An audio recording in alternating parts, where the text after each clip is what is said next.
As we drew in the floor containers for this project, we noted earlier that we had rim that was being added in along with those containers. Here, if we zoom in closer, you can tell that there is rim along the edges of these floor containers here.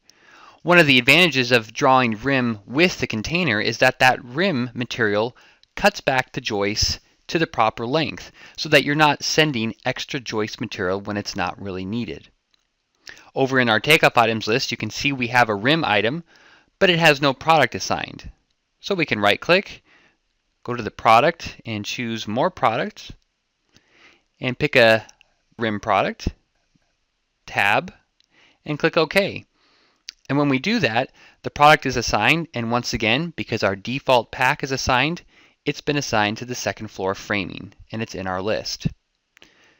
But like with joists, there are times where you need to make adjustments to the rim that's been included with the container.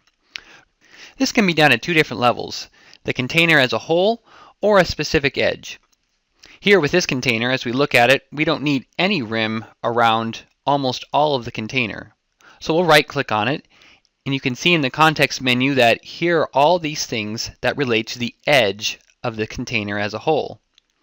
Since we don't want edge around this container generally, we'll choose Edge Remove. And the edge of rim gets removed from all sides of the container. However, we can manage things for a specific edge. We'll select this container and come to the edge and right click on the edge, and notice that the top of the menu says the container section edge, not just the container. And we'll choose to add that edge back in. And when we do, that piece of rim is added in at just that edge location.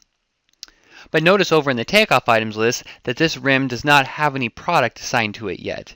And really, we just want it to be a part of the collection of rim that we've already have. So we'll take advantage of a feature that's not unique just to rim, but can be used for many things.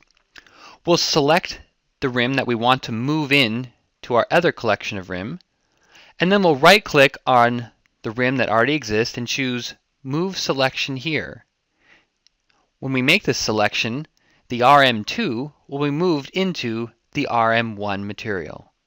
So we'll make this selection and click it, and as we do, those two line items are collapsed into the one RM1 item, and over in the digitizer, that RM2 became an RM1, matching that material, and our list has been updated accordingly with the right amount of material. We can also edit a specific edge by removing one. Here in this container, we don't really need this RM1 material, so we can just press delete after we select it, and the edge goes away. And once again, our list is updated as a result.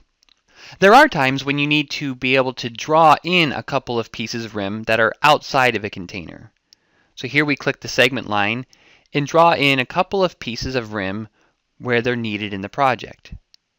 After we finish, you can see over in the takeoff items list that where it says LF segments is where these items have shown up.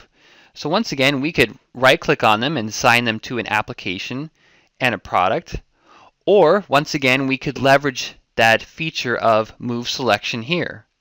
We'll click the item in the takeoff items list so it's selected, those LF segments, and then we'll right click on the rim where we want it to be a part of and choose Move Selection here. Those two items have now been joined together in the takeoff items list, and over in the digitizer, the pink lines that used to be LF segments have now received the brown color and the RM1 since they're part of the rim collection. So use container edges and segment lines to manage your rim to meet your project specific needs.